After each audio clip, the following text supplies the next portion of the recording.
Hello students, स्वागत है आप सभी का एक बार पुनः ओपाइन मैथ्स पॉइंट्स पर। तो बच्चों, एनडीए 2025 जो कि अप्रैल को एग्ज़ाम हुआ था, उसके आगे के जो 5 क्वेश्चंस हैं उनको आज की इस वीडियो में हम कवर कराने वाले हैं।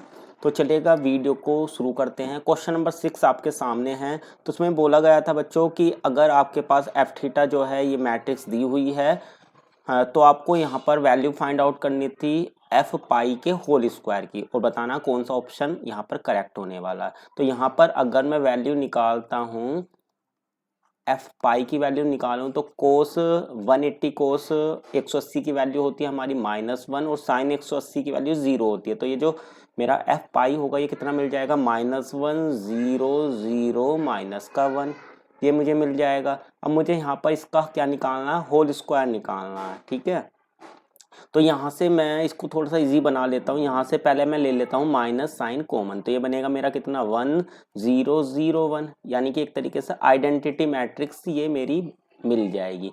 अभी अगर मैं इसका स्क्वायर करता हूँ तो ये कितना हो जाएगा, माइनस आई का जो स्क्वायर है वो कितना हो जाएगा आपका आई स्क्वायर ही हो जाएगा। और आई स्क्वायर आइडेंटिटी मैट्रिक्स की अगर आइडेंटिटी मैट्रिक्स से मल्टीप्लाई करें तो हमें क्या मिलती है, एक आइडेंटिटी मैट्रिक्स मिलती है। तो क्वेश्चन नंबर जो 6 है इसका ऑप्शन नंबर जो डी होगा ये आपका बिल्कुल करेक्ट है। तो जिस भी बच्चे ने ऑप्शन डी चूज किया था वो बिल्कुल करेक्ट है।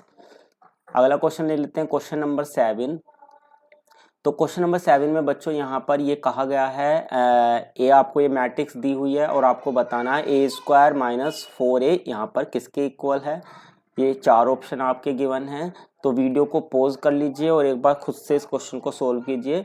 तो यहाँ पर सबसे पहले हम निकालते हैं ए स्क्वायर। ठीक है, ए स्क्वायर निकालना तो मुझे इसकी इसी से मल्टीप्लाई करनी पड़ेगी। ठीक है, तो 1 2 2 2 1 2, ये हो जाएगा मेरा 2 2 और 1।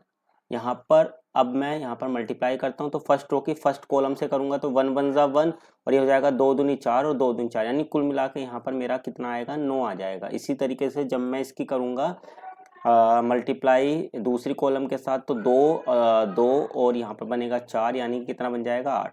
इसी तरीके से आप इसकी प्रोडक्ट कर सकते हैं। तो इजीली आप प्रोडक्ट करेंगे तो इस तरीके की जो मैट्रिक्स होगी वो आपको मिल जाएगी 8 9 8 और 8 8 9, ये आपको मैट्रिक्स मिलेगी। ठीक है, ये तो ए स्क्वायर निकल गया। अब इसमें से हमें माइनस करना 4a को, तो माइनस का 4a, तो इस a में हम 4 से मल्टीप्लाई करेंगे तो हो जाएगा 4 8 8 और ये हो जाएगा मेरा 8 4 8 8 8 4। अभी अगर मैं इसको माइनस करूंगा तो हम देख सकते हैं यहाँ पर ये किसके बराबर आ जाएगा, मेरा 5 0 0 0 0 5 0 0 5, यानी कि 5i के इक्वल आ जाएगा। तो क्वेश्चन नंबर जो 7 है बच्चों, इसका ऑप्शन नंबर जो डी होगा ये मेरा करेक्ट हो जाएगा।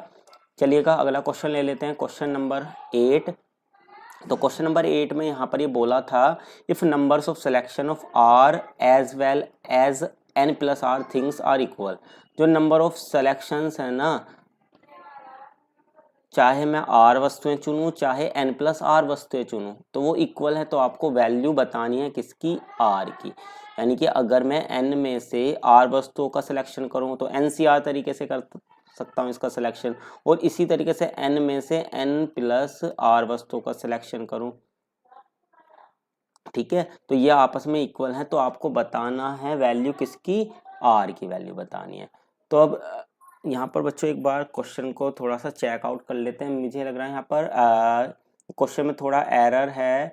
यहाँ पर आपका जो नंबर्स है ना, टोटल जो नंबर्स दिए हुए थे इस क्वेश्चन में 5n दिए हुए थे, जो कि मिस हो गया। तो आप इसको याद रखिएगा, इसको करेक्ट कर लीजिएगा। तो यहाँ पर 5n टोटल ऑब्जेक्ट आपको क्वेश्चन में दिए हुए थे और इसमें से आपको r और n प्लस r वस्तु का सिलेक्शन करना था जो कि इक्वल गिवन है।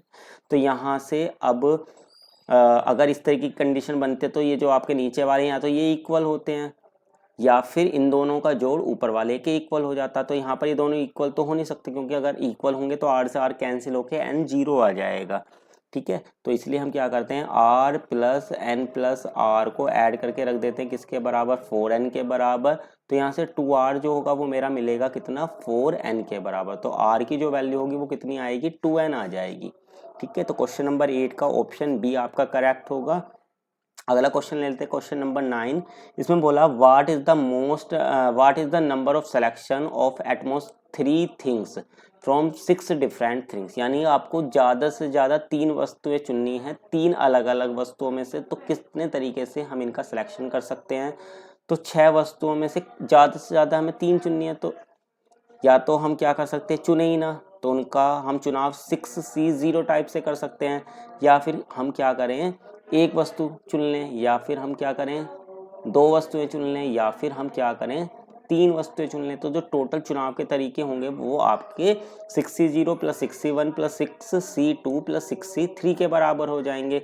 अब इनको कर लेते हैं सिंप्लीफाई। तो यहाँ पर हम पास्कल का लॉ लगा देंगे शुरू के 2 में, तो ये हो जाएगा 7C1, और इसी तरीके से लास्ट के 2 में पास्कल लॉ लगाएंगे तो 7C3 हो जाएगा। ठीक है, पास्कल लॉ ये बोलता है NCR + NCR-1 जो होता है वो किसके बराबर होता है, N+1 CR के बराबर। अब 7C1 तो 7 हो जाएगा, और 7C3 की वैल्यू निकालेंगे तो 7 फैक्टोरियल 3 फैक्टोरियल 7 - 3 यानी कि 4 फैक्टोरियल। तो हो जाएगा 7 + 7 × 6 × 5, और नीचे आपका आ जाएगा 3 फैक्टोरियल की वैल्यू 6, 4 फैक्टोरियल तो कैंसिल आउट हो जाएगा, 6 से 6 कैंसिल हो जाएगा, 7 पंजे 35 और 7 42। तो क्वेश्चन नंबर 9 का ऑप्शन डी आपका करेक्ट हो जाएगा। चलेगा, अब देखते हैं लास्ट वाला क्वेश्चन, क्वेश्चन नंबर 10। तो क्वेश्चन नंबर 10 में बच्चों ये आपको एक मैट्रिक्स दी हुई है, यहाँ पर XYZ इंटीजर है जो कि आपकी क्या है, ऑर्थोगोनल मैट्रिक्स है। ठीक है, तो आपको बताना है यहाँ पर A² यहाँ पर किसके बराबर होने वाला है। तो जो A² होगा बच्चों यहाँ पर, जो आपकी ऑर्थोगोनल मैट्रिक्स होती है ना, ठीक है, उसका स्क्वायर जो होता है वो एक आइडेंटिटी मैट्रिक्स आती है। ये आपको याद ही रखना है, इस क्वेश्चन को सीधे याद रखिएगा।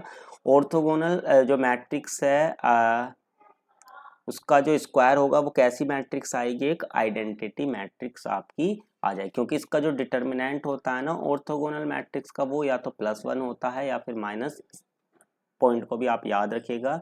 तो बच्चों ये क्वेश्चन जो है 10 तक के क्वेश्चन वो कंप्लीट हो गए हैं। आगे की वीडियो में आगे क्वेश्चन कराए जाएंगे। तो वीडियो पसंद आई हो वीडियो को लाइक कर दीजिए, चैनल से नए जुड़े हैं तो चैनल को सब्सक्राइब कर लीजिए। मिलते हैं आपसे अगली वीडियो में। Thank you.